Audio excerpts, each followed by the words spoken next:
Hello दोस्तों, मैं हूं अपूर्व और ये हमारा नेक्स्ट ट्यूटोरियल। और इस ट्यूटोरियल में हम सीखेंगे अबाउट एरेज। तो दोस्तों, मैं आपको तो पहले एरेज की जो ऑफिशियल डेफिनेशन है वो बता देता हूं। An array is a collection of variables of the same type that are referenced by a common name. अब मैंने जो इतना कुछ बोला, मैं आप लोगों को उसका मतलब समझाता हूं। तो बेसिकली जैसे कि आपने देखा, हमने पहले भी काफी प्रोग्राम्स बनाए हैं इस तरह से, और उसमें हम हमेशा वेरिएबल्स जनरली लेट करते हैं, चाहे इंटीजर हो, फ्लोट हो, कैरेक्टर हो। इस प्रकार से आप देख सकते हैं कुछ आईएनटी ए लिखते हैं हम, आईएनटी फिर उसके बाद बी सी डी, काफी सारे ऐसे वेरिएबल्स हम लिखते जाते हैं। लेकिन अब इसकी दिक्कत यह है, हर वेरिएबल अपने आप में एक वैल्यू स्टोर कर सकता है, लेकिन दिक्कत तब पड़ती है जब हमें बहुत सारी वैल्यूज स्टोर करनी होती है। अभी मैंने लिखा है, मान लीजिए INT A B C D, तो यहाँ पे ए एक नाम है मेमोरी में, उस लोकेशन, उस बॉक्स का जिसमें हमारी वैल्यू स्टोर होती है। सिमिलरली बी भी एक मेमोरी में एक बॉक्स खुलता है ऑफ आईएनटी साइज, उसमें हमारी वैल्यू स्टोर होती है। उसको हम बी, हमने उसको नाम दिया है। मान लीजिए मुझे अगर 100 वैल्यू स्टोर करानी है तो मुझे 100 प्रकार के नाम सोचने पड़ेंगे। एबीसीडी तो जेड तक ही चलता है, उसके बाद में A1 A2 B1 B2 ऐसे करके आप देख सकते हैं कि मुझे कितने सारे नाम सोचने पड़ेंगे। तो इस चीज का सोल्यूशन है एरेज। एरेज दो टाइप के होते हैं, सिंगल डायमेंशन एरे और टू डायमेंशन एरे। हमारे इस ट्यूटोरियल में हम सीखेंगे फिलहाल सिंगल डायमेंशन एरे। अब सिंगल डायमेंशन एरे आपको मैं बताता हूं क्या होते हैं। सिंगल डायमेंशन एरे ऐसा होता है कि ये एक सेट ऑफ बॉक्सेस खोल देता है, बहुत सारे बॉक्सेस एक ही नाम से। मैं लिखता हूं आईएनटी ए ऑफ 10, अगर मान लीजिए ऐसे आईएनटी ए ऑफ 10, तो यहां पे 10 बॉक्सेस खुल जाएंगे ऑफ एक ही नाम जिनका रहेगा ए। लेकिन उन 10 बॉक्सेस जो है हर सेपरेट बॉक्स की खुद की आइडेंटिटी होगी, जैसे कि A of 0, A of 1, A of 2, A of 3 up till A of 9। अगर मैं ए ऑफ 10 लिखता हूं तो 10 बॉक्सेस खुलते हैं, लेकिन लास्ट बॉक्स की वैल्यू ए ऑफ 9, या फिर उसका नाम आप कह सकते हैं ए ऑफ 9 होता है, क्योंकि 0 से 9 तक 10 बॉक्सेस होते हैं। हमारी स्टार्टिंग हमेशा 0 से स्टार्ट होती है। अब दोस्तों, इसकी खासियत ये है कि अब देख सकते हैं आप, नाम मुझे एक ही सोचना पड़ा ए, लेकिन उसके मैंने बहुत सारे सब पार्ट्स बना दी, A of 1, A of 2, A of 3। तो एरेज का यही फायदा है, ये एक सेट ऑफ बॉक्स खोल देता है ऑफ सेम डेटा टाइप। अभी मैंने आईएनटी ए ऑफ 10 लिखा है, 10 बॉक्सेस खुलेंगे और हर बॉक्स अपने आप में इंटीग्रल वैल्यू ही स्टोर कर सकता है, उसका डेटा टाइप इंटीजर ही है। इसी टाइप में फ्लोट ए ऑफ 10 भी लिख सकता हूं।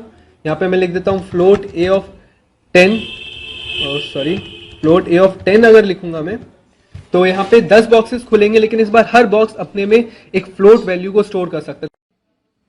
अगर मान लीजिए दोस्तों मुझे बहुत सारे बॉक्सेस भी खोलने हो, चाहे 100 बॉक्स भी खोलने हो, मैं एक ही नाम से 100 बॉक्सेस तक भी खोल सकता हूं। तो दोस्तों, इसकी यही फायदे हैं, यही खासियत है एक एरे की, कि आपको बार बार अलग अलग तरह के नाम नहीं सोचने पड़ते हैं। तो दोस्तों, एरे एक तरह का हमारा एक वे होता है of grouping number of items together to form a larger unit. दोस्तों, अब हम देखते हैं कि एक सिंगल डायमेंशन एरे हम इंप्लीमेंट करेंगे। अब हम अपने प्रोग्राम में उसको देखेंगे कि वो काम कैसे करता है, और उस पर बेस्ड एक प्रोग्राम बनाएंगे। तो मैं यहाँ पे जल्दी से एक प्रोग्राम बनाता हूँ। मान लीजिए मुझे एक ऐसा प्रोग्राम बनाना है जिसमें मैं 10 लोगों के या 10 स्टूडेंट्स के, क्योंकि हम सभी स्टूडेंट्स हैं जो हम ये लेक्चर से कुछ सीख रहे हैं, तो हम 10 स्टूडेंट्स के मार्क्स एंटर करवाएंगे by using a single dimension array. और फिर वो 10 नाम जब यूजर मार्क्स जब यूजर एंटर करेगा तो उसको हम आउटपुट भी कराएंगे। तो आइए हम दोस्तों देखते हैं काम कैसे करता है। यहाँ पे मैं लिखता हूं पहले INT A of 10, okay, semicolon. तो फिर उसके बाद मैं एक फॉर लूप चलाता हूं, for INT I is equal to 0, semicolon I I less than 10, semicolon I plus plus, okay. इसके बाद मैं दो कर्ली ब्रेसेस, उसके अंदर मैं लिखता हूं सी आउट। इसके अंदर मैं लिखता हूं एक C out, please enter marks of student I plus 1। और इस स्टेटमेंट को आप समझ ही सकते हैं, इतनी बार इसको लिख चुके हैं हमारे ट्यूटोरियल्स में। तो आप देखिएगा सीन ए ऑफ आई। अब यहां पे जब ये लूप पहली बार चलेगा, तब ए जो है एक हमारा एरे है जिसमें 10 बॉक्सेस हैं। हर बॉक्स की जो इंडेक्स आप कह सकते हैं 0 से 9 तक चलती है। तो पहली बार जब ये लूप चलेगा तो आई की वैल्यू होगी 0, तो ए ऑफ 0 मतलब जो फर्स्ट बॉक्स है जिसका इंडेक्स 0 है उसमें ये वैल्यू डालेगा। नेक्स्ट टाइम जब लूप चलेगा आई की वैल्यू हो जाएगी 1, तो ये ए ऑफ 1 यानी कि सेकंड बॉक्स में वैल्यू डालेगा। इस तरह से जब तक लूप 9 तक चलेगा, मैंने पे i लेस देन 10 लिखा है इसलिए 9 तक चलेगा। अगर i less than equal to 10 लिखा होता तो 10 तक चलता। इस बार हमारा जो लूप है वो 9 तक चलेगा, और जब लूप 9 तक चलेगा तो 9 वैल्यूज 0 से 9 तक मीनिंग 10 बॉक्सेस में जो हमारी वैल्यू है इनपुट हो जाएगी। तो दोस्तों यहाँ पे मैं लगाता हूँ, यहाँ पे दोस्तों पहले एक मैं करेक्शन कर देता हूँ। चलिए हम इसको रन करके देखते हैं। हाँ, आप देख सकते हैं दोस्तों कि यहाँ पे हमारा प्रोग्राम जो है वो रन हो चुका है। यहाँ पे आया है, आप देख सकते हैं please enter marks of student 1। तो सॉरी, तो मैं डालता हूँ मान लीजिए 10, उसके बाद मैं डालता हूँ 20, 3, 4, 5, 6, 7, 8, 9, 10।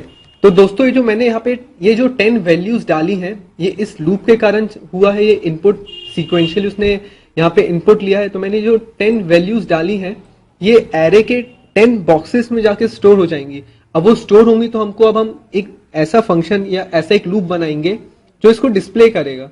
तो चलिए दोस्तों हम इसको अब डिस्प्ले भी करवा देते हैं। तो मैं सिंपल इसको ऐसे करता हूँ कॉपी और यहाँ से करता हूँ इसको पेस्ट, फिर से लूप चलेगा। इस बार मैं सी आउट कर दूंगा मार्क्स ऑफ स्टूडेंट, इसको कैपिटल कर देता हूँ, मार्क्स ऑफ स्टूडेंट i+1 कितने हैं, यहाँ पे डाल देता हूँ मैं a ऑफ i सेमीकोलन।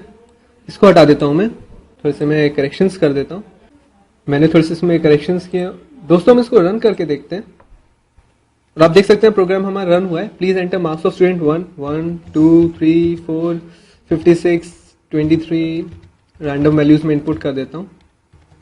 आप देख सकते हैं जो पहला लूप चला था फॉर का, यहाँ पे उसने वैल्यूज इनपुट ली। ए के जो 10 बॉक्सेस थे उसमें सीक्वेंशियली ये वैल्यूज उसने उसमें इनपुट की 1 से लेके 1, 2, 3, 4, 56 एक्सेट्रा। और उसके बाद जो है ये वाला जो एक और लूप चला फॉर का, इसमें वही वैल्यूज जो उसमें स्टोर थी सीक्वेंशियली आप देख सकते हैं उसने वही वैल्यूज को यहाँ पे आउटपुट करके डिस्प्ले कर दिया है। तो दोस्तों आपने देखा कि सिंगल डायमेंशन कितना इजी होता है। इसको हम इंटीजर वैल्यूज के लिए, अगर मैं यहाँ पे मान लीजिए लिखता हूँ फ्लोट a ऑफ 10 लिखता है तो इसमें मैं डेसिमल वैल्यूज को भी स्टोर कर सकता हूँ आराम से। तो सेम प्रोग्राम फ्लोट के लिए भी काम करेगा। आइए हम इसको एग्जीक्यूट करते हैं और आप देख सकते हैं इस बार मैं डेसिमल वैल्यूज डालूंगा 5.6, 8.9, 4.5, 3.33, 2.22, 2.33 सॉरी 6.77 सब रैंडम वैल्यूज में इसमें इनपुट कर देता हूँ। 45 इंटीग्रल वैल्यू भी और एक इंटीग्रल। तो आप देख सकते हैं इसमें इंटीग्रल वैल्यूज की जगह इस बार हमने फ्लोट वैल्यूज को भी आउटपुट कराया है। फ्लोट वैल्यूज इसलिए क्योंकि इस बार हमारा डेटा टाइप फ्लोट था। तो आप देख सकते हैं ये लूप किसी भी चीज के लिए काम कर सकता है बेसिकली। तो यही हमारे सिंगल डायमेंशन एरेज होते हैं। इनके बहुत फायदे हैं, हमारे आगे वाले प्रोग्राम में हम देखेंगे। सो दोस्तों जुड़े रहिए हमारे ट्यूटोरियल से। नेक्स्ट ट्यूटोरियल में हम 2 डायमेंशनल एरे सीखेंगे जो कि हल्का सा कॉम्प्लेक्स होता है लेकिन हम उसको सीखेंगे। तो दोस्तों थैंक्स अ लॉट।